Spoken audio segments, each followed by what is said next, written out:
Nous sommes dans la joie d'être avec vous dans cette émission Plateau des leaders. Comme d'habitude, je ne suis pas seul, je suis avec mon complice dans cette émission, le révérend Hubert Mihimi. Bonjour, révérend Hubert Mihimi. Bonjour, révérend Godet. Et je suis dans la joie de vous recevoir. Je rappelle à nos auditeurs, téléspectateurs, que vous êtes le directeur général de Studio Sangomalam, mais vous êtes aussi enseignant, vous êtes conférencier. C'est à ce titre-là que nous vous recevons dans cette émission. La fois passée, nous avons parlé d'un thème très important, très alléchant. Nous avons parlé de l'accélération de la maturité. Ça veut dire que nous avons constaté que la plupart des gens dans la société agissent en enfants. Et aujourd'hui, nous voulons parler de 7 signes de l'excellence.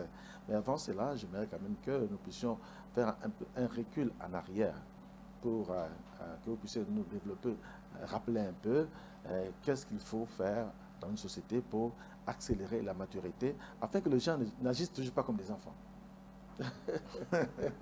Je sais, on a parlé de l'enseignement, nous avons parlé des 3 instances de l'accélération de la famille, l'Église et aussi l'école. Merci, Pasteur Godet. Vous êtes en train de toucher la profondeur de ce qui doit aider à relever la crise africaine. Cette crise qui est multiforme, qui touche tous les secteurs. Et par moment, je fais recours à John Maxwell, qui a écrit les 17 lois de leadership. Par moment, je me retrouve encore dans le groupe biblique universitaire avec le leadership pour l'excellence. Oui. On va aujourd'hui nous axer sur ça pour voir les 7 signes d'excellence. Dans tout cela, que ce soit John Maxwell, que ce soit Daniel Bourdané, tout le monde se base sur les principes bibliques.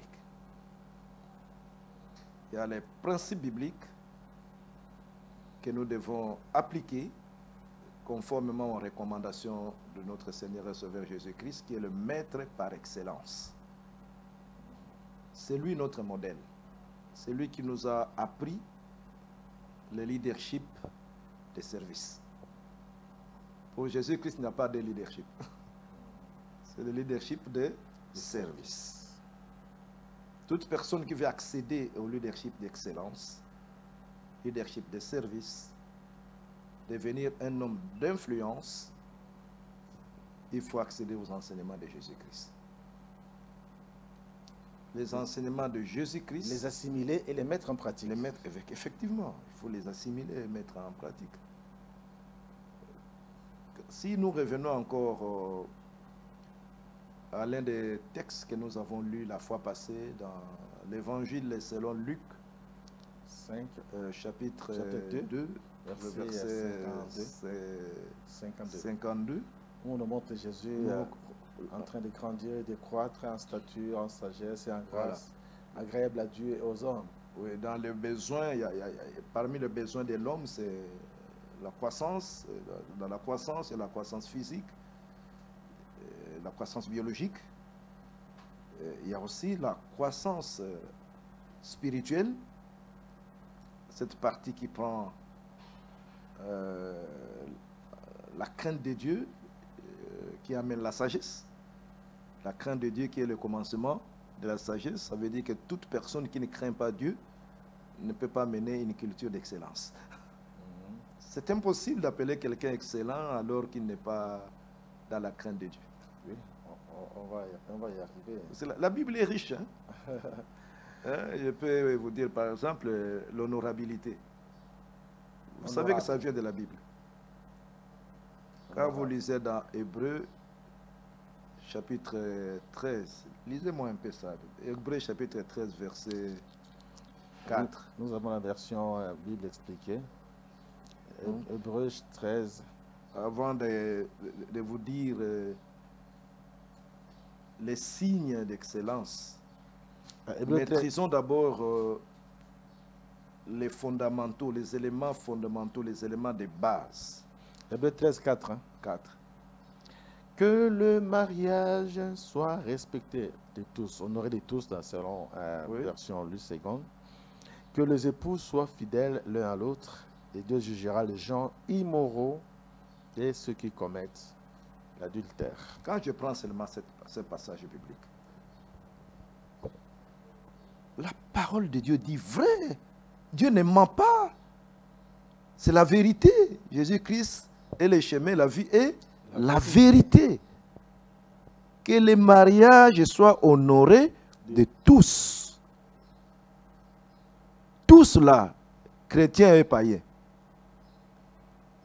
Hein? On n'a pas dit non. Tout le monde, que tu connaisses Dieu ou pas, Dieu a dit que les mariages soient honorés de tous. Et la société s'est organisée, étant donné que c'est la cellule de base de toute société, pour prendre au sérieux le mariage. La société s'est structurée, s'est organisée. Et chez nous, en Afrique, on le fait encore mieux qu'en Europe. Pour donner du poids et la valeur à cela, pour garder l'honorabilité de la cellule de base, puisque c'est cette cellule qui doit former les honorables. C'est cette cellule qui va former les hommes respectables. C'est cette cellule qui doit former les excellents. Leurs excellences doivent sortir de leur maison, de leur famille. On a fait 3 mariages pour un seul couple, chez nous en Afrique. Donc, tu dois honorer d'abord les parents. Et en parenthèse, c'est l'étape de mariage que le Seigneur Jésus a honorée. La noce de Cana. C'est le départ. Le vrai mariage d'abord, c'est là, au niveau des parents. C'est là où on doit être honorable. Deuxième étape, au niveau de la mairie. On vous pose la question, est-ce que tu les as honorés? Hein? Quelle est la question que les bourgmestres se posent souvent? C'est Bozwaki. Donc ce symbole-là, c'est un signe d'honneur aux parents. Les parents disent, oui, ma petit sifflet, Bozwaki, pas de problème. Et enfin, l'Église vient en 3e position pour célébrer ce que nous appelons ça la bénédiction nuptiale. Maintenant, on le bénit. C'est le chapitre de grâce et faveur. Vous voyez? Et là, la société s'est organisée pour donner du poids au mariage. Alors, mettez-vous maintenant à la place de quelqu'un qui prend ça pour du théâtre. C'est-à-dire, il a déjà une femme cachée quelque part. Il va faire cette formalité dans une famille en trompant les parents d'une jeune fille. Il a sa femme en Europe, il vient le faire ici encore. Et il va à la mairie, il trompe le maire. Il va à l'église, il trompe le pasteur. Il trompe tout le monde finalement. Il trompe tout le monde. Évidemment, sauf Dieu. Sauf Dieu. On ne le trompe pas. On ne se moque pas de lui. Est-ce qu'il est honorable? Non. Il n'est pas honorable. Donc la respectabilité commence par là. Par la cellule de base. Ça, c'est l'éducation des bases.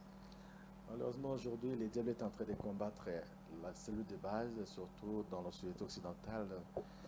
On est en train de vivre l'instauration de familles, de foyers d'un genre nouveau et que le Seigneur ne nous avait pas établi. Et ça, c'est un danger aujourd'hui.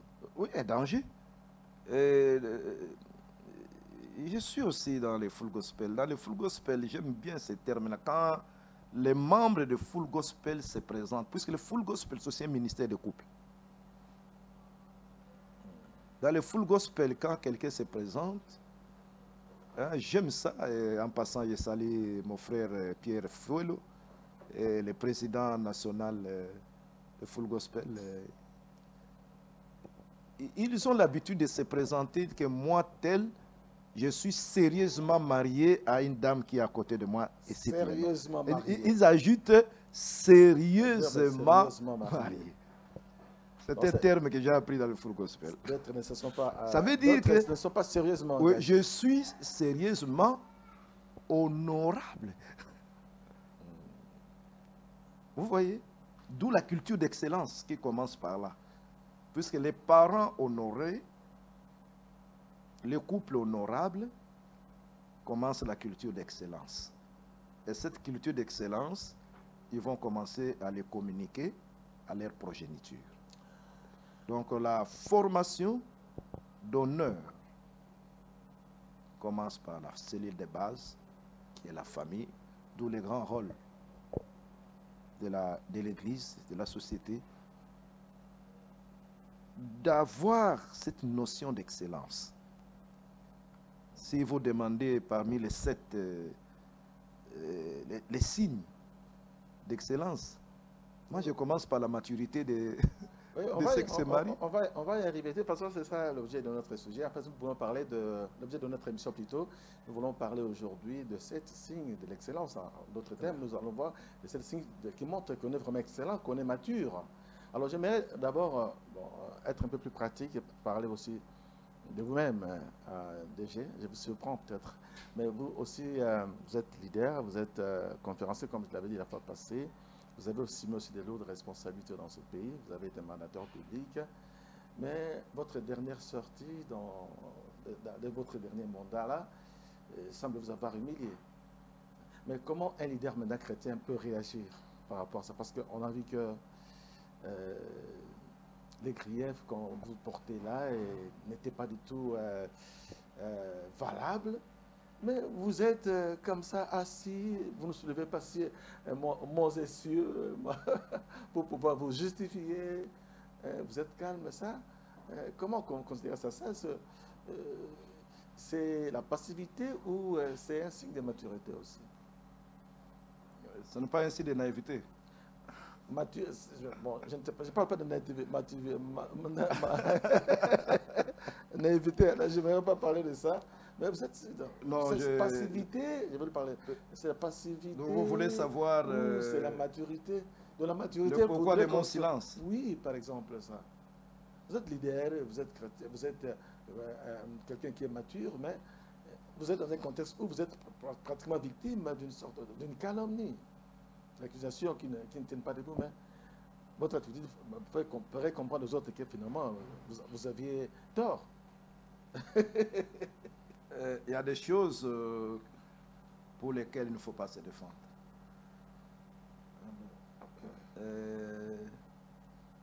Exode 14, 14 dit quoi? Gardez silence. Gardez silence, l'Éternel combattra pour vous. Ça veut dire qu'avec le temps, les gens sauront qu'est-ce qui s'est passé. Le silence parle, le silence instruit. Et Dieu lui-même est silencieux parfois. Ce qui est bien aussi dans ça, ça fait partie du cortège justement de leaders. Parmi les cadeaux que le Seigneur Jésus a laissés aux leaders chrétiens, il y a aussi la tribulation. Il y a aussi les épreuves. Qu'est-ce que tu diras de Joseph qui a fait la prison alors qu'il n'a rien fait? Il s'est défendu où?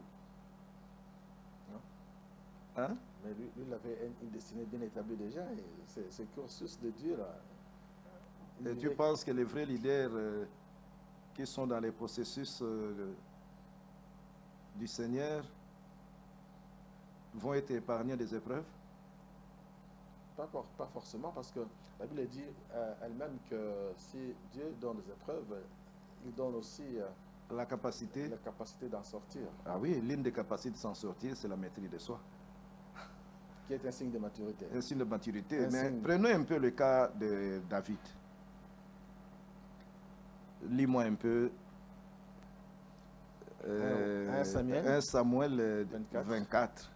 Je pense verset 18. Verset 18 jusqu'à 24 surtout. Lis un peu ça.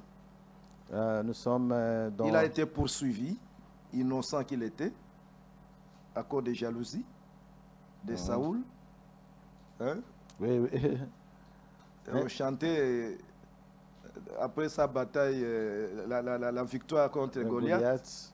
Hein? Il était l'objet de beaucoup de louanges. Oui. Dans 24 à partir du 18, hein, nous allons... Lui, ça. Quelle était son attitude? Est-ce qu'il a cherché à combattre l'injustice? Il a cherché à combattre Saoul? Nous allons lire ça à partir du verset 17, c'est pour mieux comprendre l'histoire. Lorsque David eut achevé de parler, Saoul demanda: David, mon fils, est-ce bien toi qui me parles? Et il pleura abondamment. Puis il reprit: c'est toi qui as raison et moi qui ai tort. Tu m'as fait du bien alors que je t'ai fait du mal. Ça, c'est ça qui parle. Tu m'as fait du bien alors que moi je t'ai fait du mal. Tu m'as révélé aujourd'hui ta bonté pour moi. Le Seigneur m'avait en effet livré en ton nom, entre tes mains. Oui. Verset 19, le Seigneur m'avait livré en ton pouvoir, ici dans cette version c'est qu'on dit, mais tu ne m'as pas tué. D'habitude, quand un homme surprend son ennemi, le laisse-t-il vivre, s'en aller sain et sauf? Jamais. Que le Seigneur te récompense donc pour les biens que tu as fait aujourd'hui. Tu comprends un peu? Donc, il y a un ennemi, un bourreau, qui se met à bénir, oui, c'est pas la victime. La victime n'a pas voulu lui faire du mal. Parfois, c'est la récompense du silence. La récompense du silence. Puisque la Bible dit clairement, pour Dieu, il faut lui laisser la vengeance, il faut lui laisser la rétribution. Même si tu es traité injustement, même si tu as été calomnié, même si il y a des choses peut-être que tu comprends ou tu ne comprends pas, si tu as mal fait, demande pardon. Mais si tu n'as rien fait, tu te mets à la place du Seigneur Jésus, notre modèle suprême. Qu'est-ce qu'il a fait à la croix?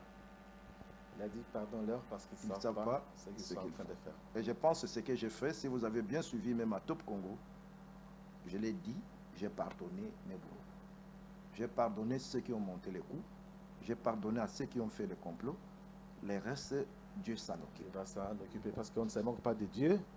Un homme moissonnera ce qu'il aura sémé. Pour ça, il nous pousse justement à parler de ce signe d'excellence, parce que ça aussi, c'est un signe d'excellence. Cette capacité de garder silence alors qu'on a le pouvoir d'agir et de se faire récompenser. Mais en toute logique, si le leader suit tout ce qui se fait comme complot autour de lui, il ne va plus travailler. S'il suit surtout les injures, les colportages et tout, il ne va plus travailler. Et il faut continuer le chemin. Le plus important pour moi, c'est de faire la volonté de Dieu et d'avancer. Absolument. Alors nous allons parler maintenant de signes, de ces signes d'excellence. Souvent, les ministres, ceux qui occupent un certain rang, à côté de leur titre, on ajoute toujours cette épithète-là, cette marque distinctive, excellence, excellence. Ça veut dire quoi cette excellence-là? C'est un titre à côté. Bon, ça c'est surtout pour nous au Congo. Ailleurs, il y en a qui préfèrent qu'on les appelle messieurs. Tu vois, même à l'église, chez nous ici, si on ne t'appelle pas révérend, ça devient un problème. Si on ne t'appelle pas l'homme de Dieu, alors que nous sommes tous les serviteurs de Dieu. Vous voyez, ça c'est la titrologie qui est une maladie dans le leadership africain, et surtout chez nous au Congo. Ça n'a pas de sens. Je pense qu'il faut que les gens voient en vous la culture d'excellence, à la place de vous appeler excellent alors que vous vivez la contradiction. Alors, qu'est-ce qu'on peut retenir aujourd'hui comme l'un des signes, le premier signe de la maturité, le premier signe de l'excellence? Oui, dans l'excellence, nous nous basons toujours dans les textes là de Luc 2, 52. Vous pouvez remonter à 48, 42, non, même 48, il lit un peu. Quelque part, le Seigneur Jésus s'est retrouvé au temple. Joseph et Marie l'ont oublié. Oui, au temple, oui. Hein? À l'épisode, vous étiez à Jérusalem pour... Voilà, on l'a trouvé au bon. temple en train d'enseigner, en train de questionner les anciens. Hein? Le troisième jour, les parents découvrirent que dans les temples, et il était assis au milieu des maîtres de la loi, les écouter et leur poser des questions. Tous ceux qui l'entendaient étaient surpris de son intelligence et des réponses qu'il donnait. Et quand ses parents l'aperçurent, ils furent stupéfaits et sa mère lui dit, « Mon enfant, pourquoi nous as fait-tu cela? Ton père et moi, nous étions très inquiets en te cherchant. » Pourquoi sa réponse était, pourquoi me cherchez-vous? Pourquoi me cherchez-vous? On n'a pas lu sa réponse, la réponse de Jésus. Il a répondu, pourquoi me cherchez-vous? Ne saviez-vous pas que je dois être dans la maison de mon Père? Pourquoi me cherchez-vous? C'est clair. En fait, il leur a dit ceci. Vous me cherchez alors que je venais de prendre mes responsabilités. Les responsabilités du Père. Je ne suis plus enfant. Je ne suis plus enfant. L'excellence me pousse à prendre mes responsabilités. Oui. Quelqu'un qui a la culture d'excellence a tendance à changer des choses là où il est en amenant la culture d'excellence. Il amène l'innovation. Dès qu'il arrive quelque part, il observe comment ça se fait, il pose des questions, il questionne. Et après, il est tenté de prendre vite les responsabilités, puis il voit qu'il y a quelque chose qui manque, il doit faire quelque chose, il doit corriger, il doit amener l'innovation. C'est ce qui s'est passé avec le Seigneur Jésus. Déjà, à l'âge de 12 ans, il a démontré qu'il n'était pas enfant.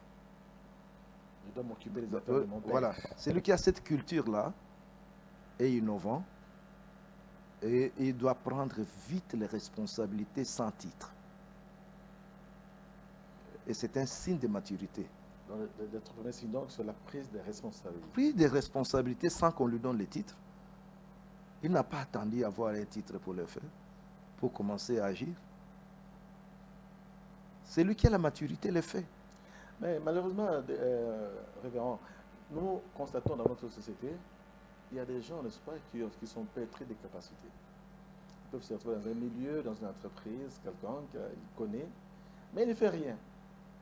Il attend à ce qu'on puisse d'abord le nommer ou lui notifier une certaine...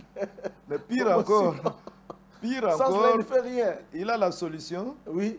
À la place d'apporter la solution à celui qui est au poste de responsabilité, par exemple, directeur général, ministre, mandataire à tout niveau, il ne donne pas. Il a un collaborateur qui a la solution, mais il ne donne pas, il cache la solution, il attend quand lui deviendra, quand il arrivera à ce poste, il va appliquer la solution.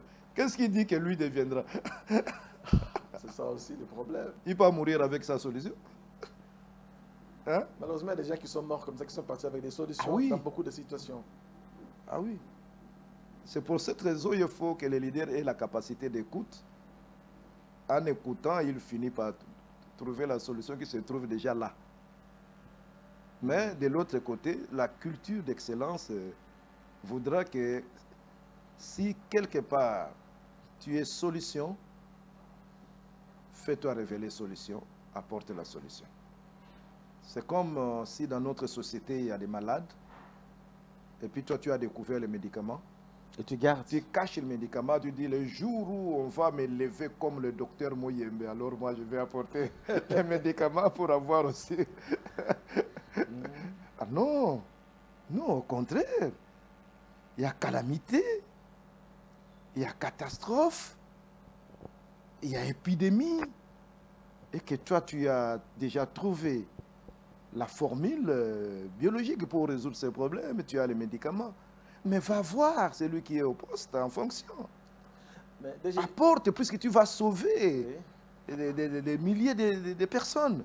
Mais pardon, je vous interromps. Mais et on te reconnaîtra. Déjà, oui. Déjà, on te reconnaîtra dès que tu te fais révéler avec cette solution. Celui qui te reçoit aussi ne va pas faire comme ce qui se passe au monde entier aujourd'hui pour les complots des fabricants de médicaments. Ils vont jusqu'à éliminer certaines personnes qui ont des solutions. Parfois, c'était dangereux. Ah oui. Pardon, j'aurais voulu vous interrompre pendant que vous parlez par rapport à cette situation-là. Mais les revers de la médaille aussi est valable. Quelqu'un peut être les responsables, il est à côté de lui, quelqu'un qui a une solution. Alors, il voudrait prendre la solution et étouffer la personne qui a la solution. Oui. Ça, c'est ce que nous avons dit dans les types d'intellectuels. Oui. Mais il faut quand même une certaine honnêteté, quand même comprendre que ce que j'ai comme solution, oui, je la propose, mais ça vient de tel. Mais c'est ça l'honnêteté intellectuelle. L'honnêteté intellectuelle voudrait que tu fasses des citations, tu donnes des citations, tu donnes des références. Oui. Pourquoi je montre ces livres? J'ai dit qu'il y a quelqu'un qui a fait le leadership d'excellence.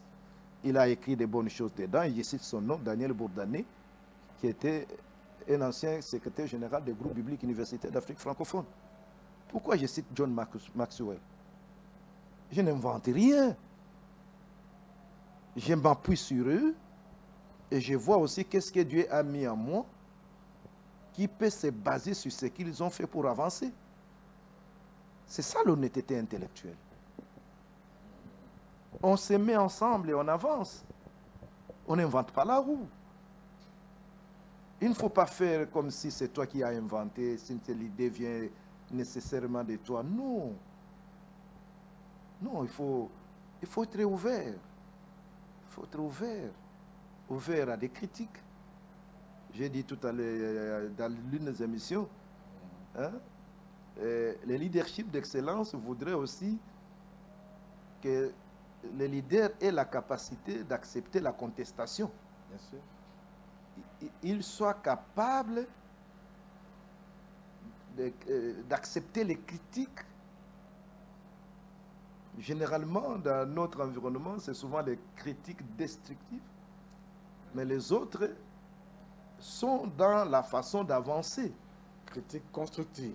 Oui, les critiques constructives. C'est tout à fait normal. Hein? Il ne faut pas être dans le leadership de destruction, mais dans le leadership de complémentarité.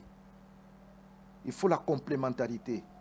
Dans le leadership d'excellence, on accepte d'être complété. On ne connaît pas tout. On admet que l'autre est capable aussi d'apporter une solution. Oui, oui. Et avec la mienne, nous pouvons être ensemble. Oui, il faut accepter ses limites. J'ai des limites. Dans tout ce que j'ai dit, j'ouvre un espace de contestation aussi. Puis je sais que j'apporte ce que je connais avec mes limites. Ce que j'ai dit n'est pas parole d'évangile. Voilà. Mais ici, la contestation ne devrait pas être une occasion de vilipender l'autre gratuitement. Ça, bon, ça, c'est le leadership de Basset, c'est non leadership d'excellence. Dans le leadership d'excellence, je pense qu'il faut avoir l'honnêteté, il faut avoir l'intégrité, il faut avoir la fidélité. Ces trois choses-là s'accompagnent le leadership d'excellence. Voyez un peu ce que je peux dire aussi, le deuxième point. J'ai parlé d'abord la prise de responsabilité, sans titre. Cela peut aider, tu peux apporter la solution. Il ne faut pas aller chez celui qui est au pouvoir, celui qui a la responsabilité, pour aller flatter, pour aller critiquer, pour aller dénigrer les autres. À l'échange, on te donne aussi un morceau de pouvoir. Non, pas ça. Pas ça. Il faut apporter quelque chose qui peut aider celui qui assume les responsabilités d'avancer. Oui, puisque l'intérêt doit être collectif. Absolument. Nous travaillons pour le bien collectif. Nous devons placer l'intérêt collectif au-dessus de notre intérêt individuel. C'est comme un bateau, le capitaine est en difficulté, le bateau va chavirer, et toi tu dis, écoutez, je sais qu'en avançant quelque part, il y a un tourbillon. Et c'est les bousculades qui commencent maintenant, nous sommes en train d'approcher Mangengengue. Faire attention. Alors le capitaine, pour lui, c'est la première fois qu'il prend la voie de Mangengengue. Et toi, tu as déjà fait Mangengengue en tant que deuxième capitaine ou troisième capitaine. Alors tu attends de devenir premier capitaine pour dire Alerter au l'autre. capitaine, attention, cette fois-là, j'ai déjà pris en tant que troisième capitaine, prends la gauche ou prends la droite. Hein? Tu attends de venir. Mais en attendant de venir, le bateau peut chavirer, toi aussi tu meurs. Oui, ici, vous me rappelez. Tu es dans le bateau. Vous me rappelez Paul, prisonnier dans le bateau qui l'amenait vers à Rome. Il Exactement. aurait pu laisser que ça chavire, que ça s'arrête là. Mais il a protégé même ses bourreaux. Mais lui qui était arrêté, lui était condamné, lui Il était... était condamné pratiquement à mort. Ah pratiquement. oui. Voilà l'esclave condamné Mais qui a agi sans titre, il a pris la place du commandant, il a donné les ordres, il a donné les orientations. Ça, c'est pour le l'excellence même, c'est que la manière d'agir d'un excellent. L'apôtre Paul nous montre un bon exemple. c'est très important. Alors, le deuxième exemple, vous voulez parler de Je pourrais parler de l'humilité. l'humilité. Le Seigneur Jésus nous a donné l'humilité dans plusieurs sens. Premièrement, un abaissement volontaire. Dieu, créateur des cieux et de la terre,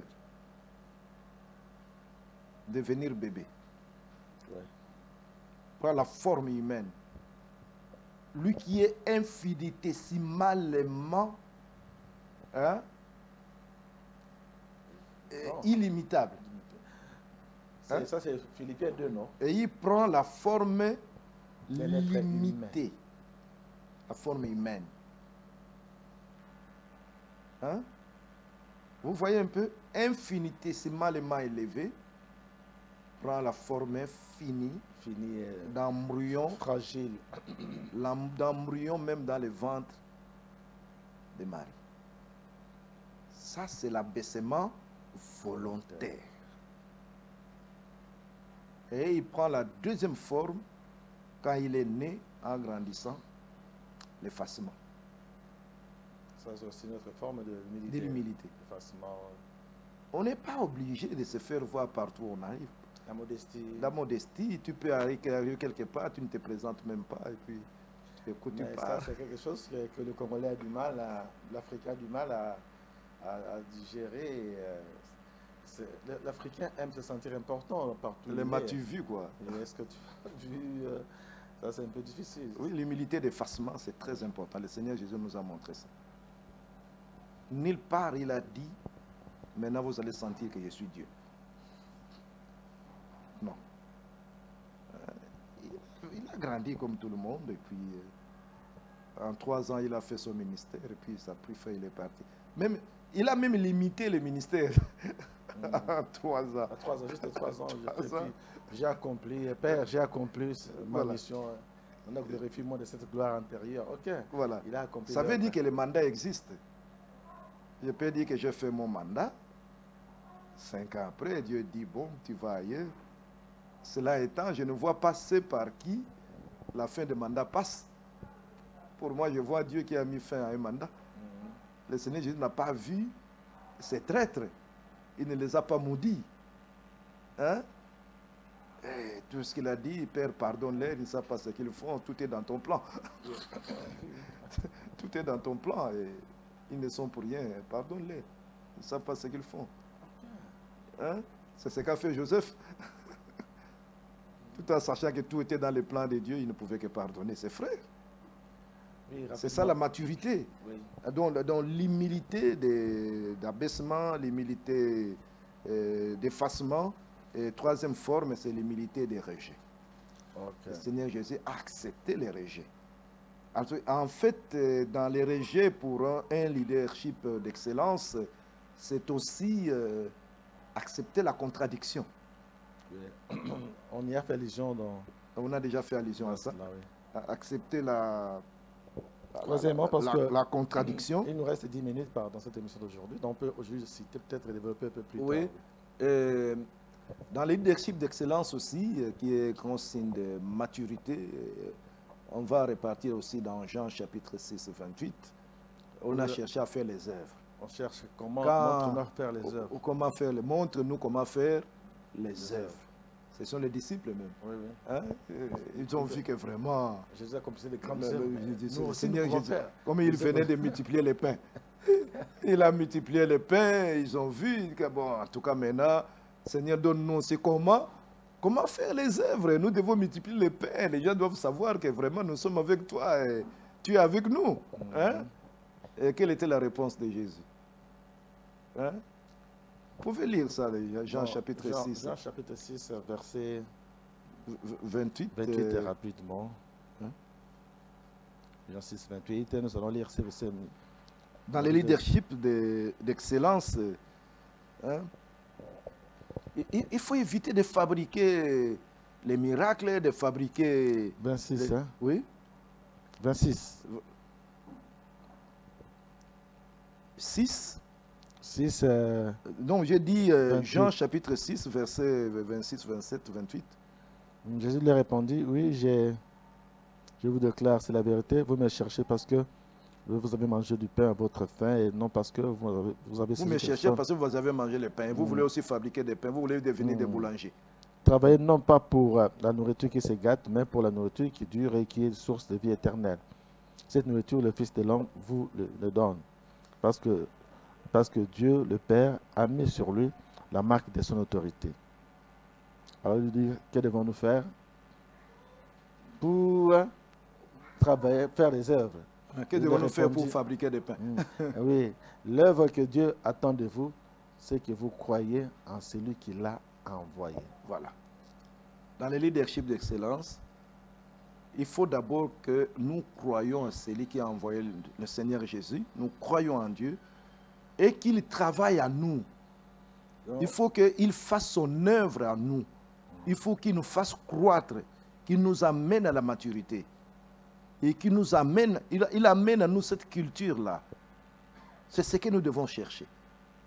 Si nous cherchons ça, hein, ce que lui va faire à nous, ça sera la production de fruits.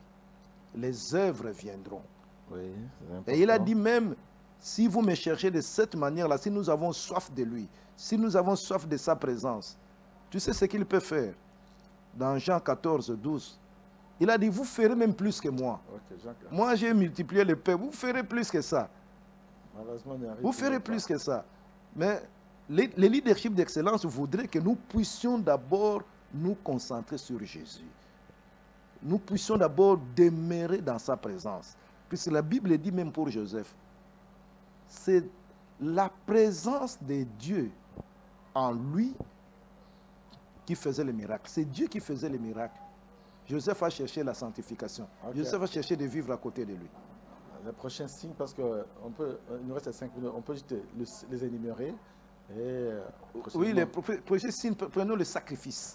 Le sacrifice. Dans le leadership d'excellence, il faut le sacrifice. C'est un grand signe de maturité. Le sacrifice. Accepter le sacrifice. Se sacrifier pour les autres, au modèle de Jésus-Christ lui-même. Il s'est sacrifié pour nous. Il s'est sacrifié pour nous. Ah, le sacrifice aujourd'hui. Leadership, le sacrifice. Tu ne peux pas aller quelque part, tu sers les gens sans te sacrifier.